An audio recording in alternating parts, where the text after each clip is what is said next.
we are honored by the presence of so many friends and loved ones today to remember her life.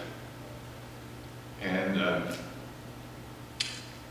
I just want to thank, before I forget, Pastor Darrell and his wife Leah and everyone else from the church that's pitched in to put all this together. I literally haven't had to do hardly anything, so I just appreciate that. It's a gift of love from you.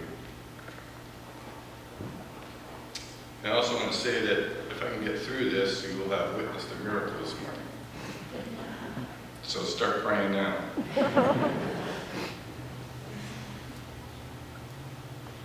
What does one say about his mom?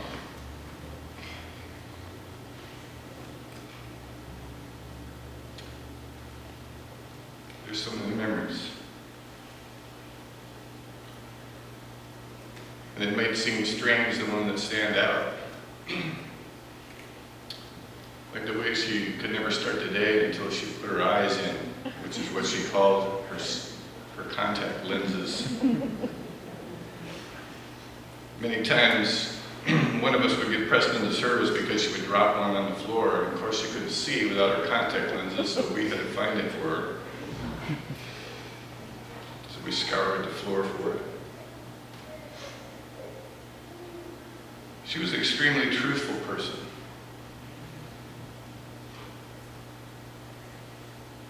She would often say that she had to tell the truth even if it wasn't good to be told. When we were kids, she would give us all a turn and go into the grocery store with her. And she would let us pick out the cereal. This was to give us some time alone with her one-on-one. She took pleasure in simple things like ironing clothes. I can still remember the smell of an iron steaming away the water that she would spray on the clothes. I'll never forget that smell. When money was tight, she would still find a way to get us to thrifty drugstore for a nickel ice cream cone.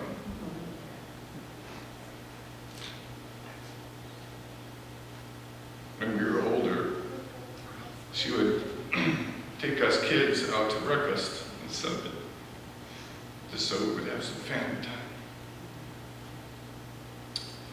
When she found out about the cancer, instead of feeling sorry for herself, which to my knowledge she never did, her first thought was that she might get to see her own mother again, who had died when she was 4 years old. Imagine that, what a happy reunion that would happen.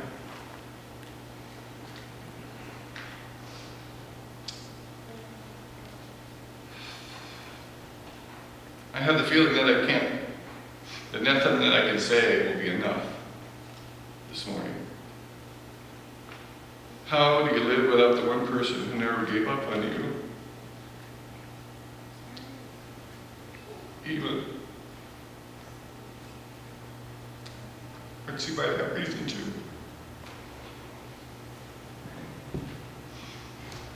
The one person who loved you your entire life in a way that no one else could have. Who prayed for her children to know Christ, even if it was for 40 years. Someone who would make rare mistakes, but would recognize them and would not rest while trying to make up for them. The one person who was always there with a listening ear, always thought and spoke the best of everyone. Practiced real forgiveness toward those who had sinned against her and sometimes in grievous ways, and then refrained from speaking evil to those who had hurt her.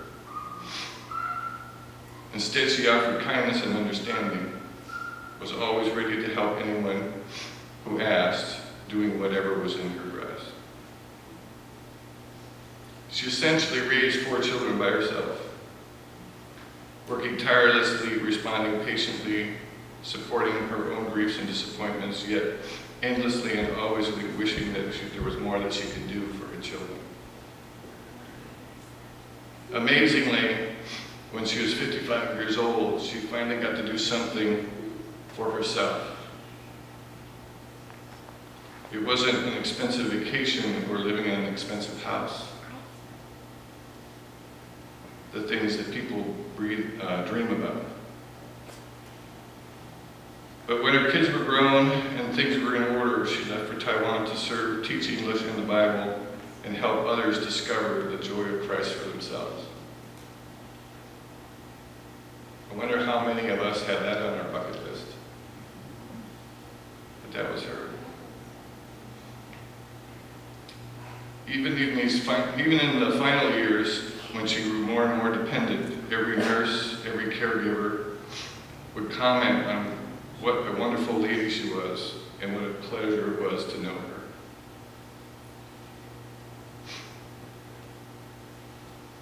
Pastor Darrell has mentioned her smile that was always on her face, even though she was constantly in severe back pain during her later years.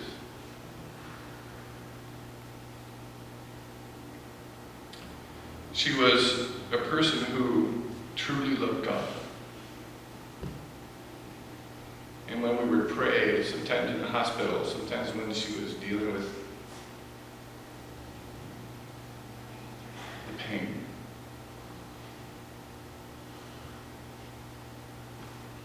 she would just say, Jesus, Jesus, Jesus.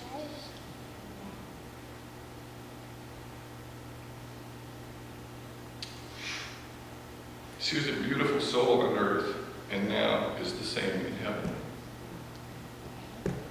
She lived out the words penned by the great hymn writer Isaac Watts. So let our lips and lives express the holy gospel we profess. So let our words and virtues shine to prove the doctrine all divine. She chose to live out the gospel, and that was my